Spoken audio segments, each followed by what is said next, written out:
with no chaser. And today is a fun topic. Well, in all honesty, I think it's an important topic. It's about the correlation, or rather the relationship between alcoholism and suicide, and just alcohol in general. Oh my gosh, I'm blanking now. I forgot the stat. It's around like 70% of suicides are committed under the influence. And honestly, in its own way, alcohol is by far one of the biggest ones. It's even more than what you'd expect, because obviously alcohol is used more ubiquitously than heroin, cocaine, all opiates, even all speed, like all other drugs combined. Alcohol is still used more, not just because of its legality, but because of how just incorporated and meshed it is with all of society. And to be honest, I don't think anyone's killing themselves on weed.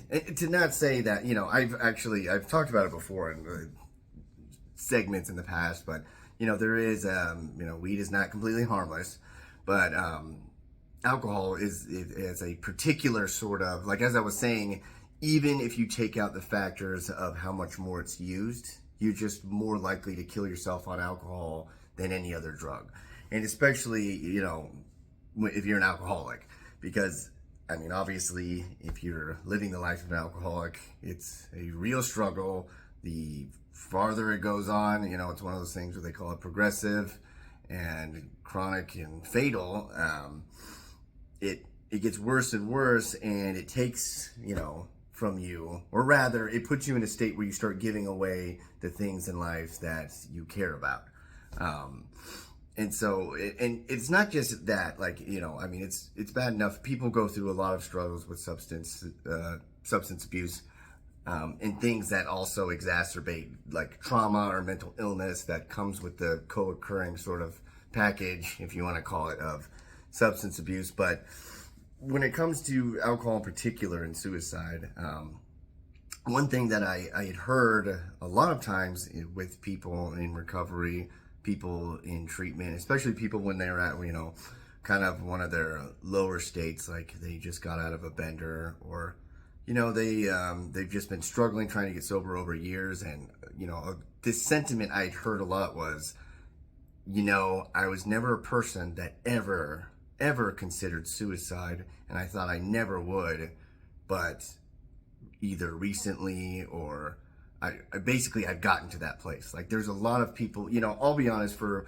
me, I struggled with depression at a very young age, and it kind of, it just followed me through my life. Of course, drinking and drugs, the addiction does not help that by any means, but I had a predisposition to it with my family, and, basically I've struggled with it. And I could kind of, in this even grim way, I could consider or imagine suicide. Like, I had suicidal ideations at a young age, or at least I grasped it.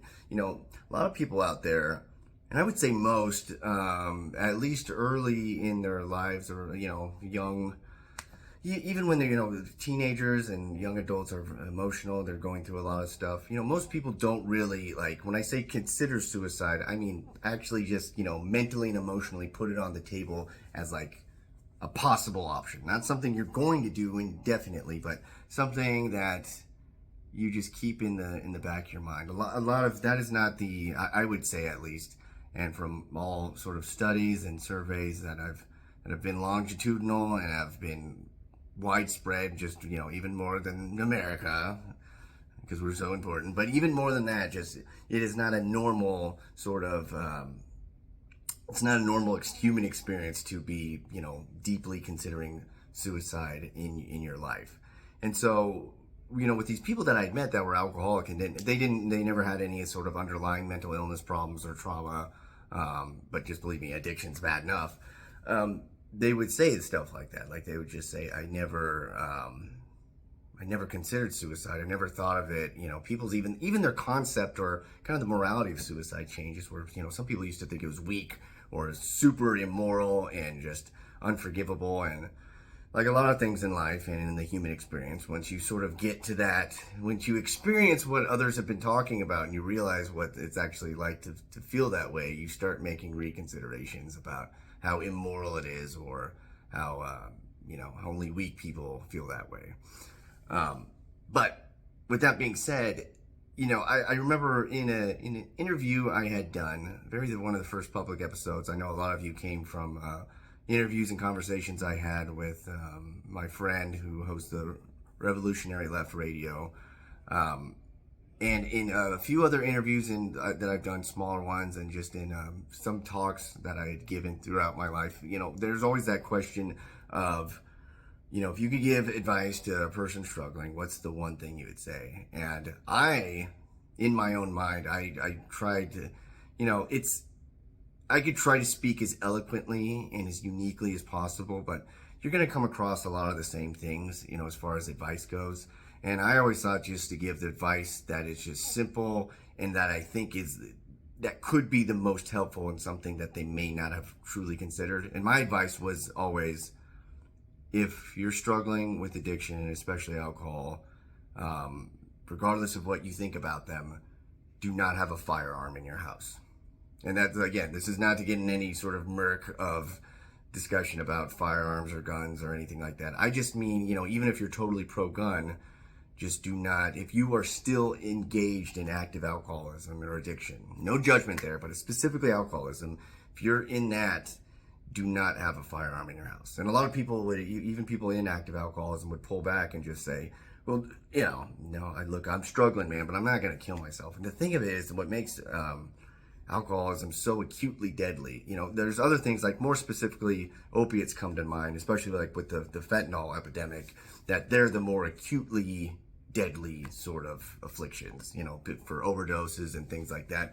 But the one thing that alcohol has that makes it like a specifically and directly destructive thing is the suicide rate that comes with it. And it's from a lot of people where it goes back to that thing. That was kind of the sentiment I was trying to highlight, of just like, I never thought I would get to that place. And, that's why I always said the thing with guns is just, it's too, like, I truly believe this. As I say a lot of times, I don't say this with fake humility. And the reason why I say that phrase a lot is I think a lot of times when I was younger, not that I didn't mean the things I say, but I didn't quite understand the gravity of them. But I truly mean this. If I had owned guns or had guns in my household where I lived throughout my life, 99% I believe I would be dead by now. Just in some drunken state, in some just, quick, just instant thought of, in some, like, just truly with enough cognitive ability to be so hopeless and just depressed, not just be completely passed out, but to be so hopeless and depressed, but still almost out of my mind, drunk, just grab the gun, pull the trigger. And again, this is not supposed to be some video that's an indictment on guns or anything like that. It's just the idea of having something right there, like literally to pull a trigger can be so dangerous, because I know from personal experience, and so many people I've encountered, that with alcoholics, they've been drinking for a while, and then sometimes, and it doesn't happen with everybody, of course, and it doesn't even, I would say, happen with half the people, but a lot of times people will talk about the shift in their drinking, and this is usually especially after they've been to treatment or they've really tried earnestly to get help and they've failed. There's a lot of shame that comes with that, and there's this turn in drinking where it starts to get really dark. And usually once that occurs, people don't go back. And what I mean by when I say they don't go back, they keep going to that dark place once they start getting drunk again. And that dark place always seems to reappear. Maybe not initially, but usually on some bender, it ends with like a psych ward stay, going to the, like the psychiatric hospital. So many people I've talked that work in the field is that a lot of the people that come in suicidal, they are under the influence. And it's not that the depression goes away once they sober up, but that they went to the hospital for their own safety because they were really close to that point. And that, whatever it is that alcohol does to your inhibitions or to your thought patterns, it's not just the release of inhibitions either. It's being an alcoholic if you've been through the grind and the struggle for so long, that underlying sort of hopelessness and depression in the back of your mind, and then you release the inhibitions, that is truly like a dangerous cocktail, I was going to say. Well, now I've said it, but, it's one of those things I just, there's already enough bad sort of things that come with addiction and alcoholism, you just go on and on. But like one thing about suicide specifically is that it really can happen to people. It's strange to consider it this way because it's something that you yourself do. It's not something that like happens to you, like, some disease you catch or some, thing that someone else does to you that you weren't aware of. You do it to yourself, but almost not exactly really in that way, because when you get in such drunk states and that stuff that is in the back of your head, that internal angst and sadness and suffering, when that's combined, there's been times I've been so close. I've attempted suicide once, and that has been almost over a decade now. But I also know that there would not be another attempt. I've been so close to really going through with the decision. And, even when like I've sobered up and been in withdrawals and just feel like the worst possible, just absolute terrible about myself, about my situation, about life in general, I still did not want to kill myself when I sobered up. It's in this drunken state that you're finally ready. Some people call it the courage to do it. I know a lot of people really don't like that phrase because people don't want to consider it a courageous act. I don't want to consider it a cowardly act either. I mean, it's certainly not cowardly to take your own life. It's devastating to others, but, I don't want to come across with any sort of judgment or, some sort of notion of what the right and wrongs of when it comes to suicide, because it's one of those things where it's just like, who am I? I haven't lived that person's life. How can I make any sort of judgment on them? I just know it can be very destructive and devastating to those around them, but that's not to blame the person that's going through it. I try to handle this topic delicately with the most tact I can, but it's like my main point of this video is that if you're struggling right now with drinking and you just think, I'll never kill myself, but this is bad, maybe I got to do something about it. Or even if you're in that state of like, how do I get myself out of this? I can't stop drinking, but you just don't think suicide is ever on the table. As time goes on, it can be. Even if you were the most staunchly against suicide completely and it's never even crossed your mind.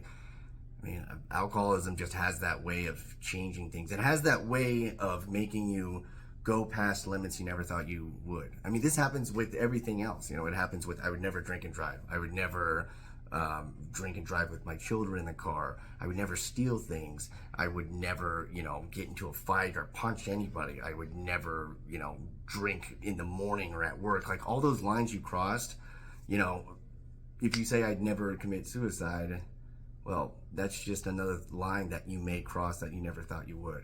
And so I just want to put this video out there just in sort of terms of just consideration, and try to watch the signs if you know somebody that's around you that's struggling. I know it's basically impossible to convince somebody else to truly get help if they don't want it. But, it's just, I thought it's something to be aware of. So, kind of a morose episode, but, it's one I think is an important topic to cover. So, if you're struggling with it, absolutely try to seek help. I know that's usually what everybody says, get help. And I normally would think in my head, oh yeah, just get help. It's kind of one of the last things you want to do.